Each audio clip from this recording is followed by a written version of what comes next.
I thought I had the perfect marriage. For almost a decade, my wife Meera and I had built a life that looked picture perfect from the outside. We had a nice apartment in the city, a circle of mutual friends, and a comfortable rhythm of workdays and weekends. I trusted her completely and never once doubted her loyalty. But trust can be a dangerous thing when it's given to the wrong person. It started with little changes I pretended not to notice. She began guarding her phone, suddenly developing new habits like late-night work calls and weekend business trips that didn't make sense. She dressed differently, bought new perfume, and spent hours away without explanation. Whenever I asked questions, she became defensive, accusing me of being paranoid.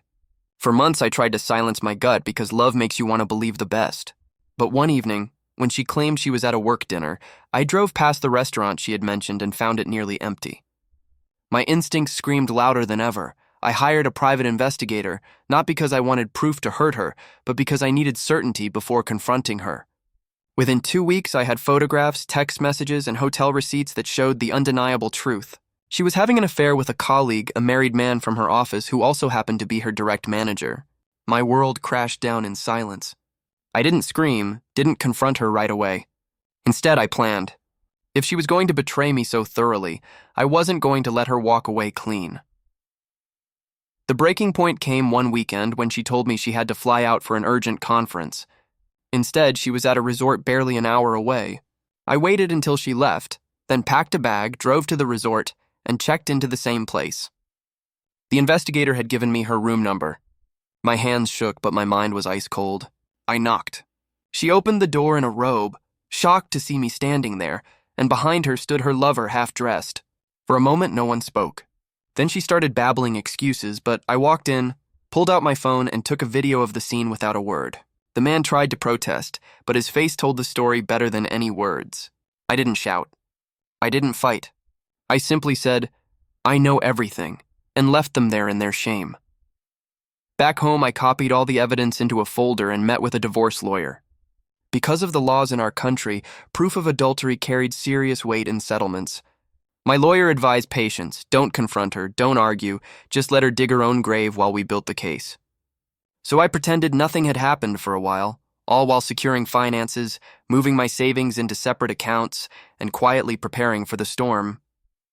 When the day finally came, I served her the divorce papers at her office, in front of her colleagues.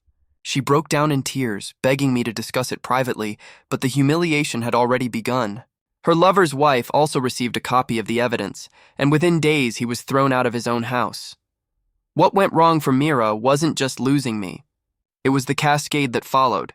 The affair became an open secret in her workplace, and HR had no choice but to investigate since it involved her boss. He resigned under pressure, and she was reassigned, stripped of projects, and sidelined professionally.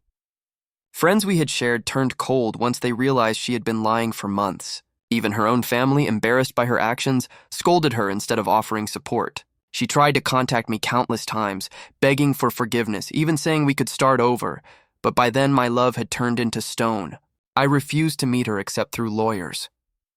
The divorce was finalized faster than she expected because of the overwhelming evidence. The court granted me the majority of our shared assets, including the apartment, since I had proof she had used marital funds to pay for her affair trips. She was left renting a small place on her own salary, which was now uncertain after the damage to her career.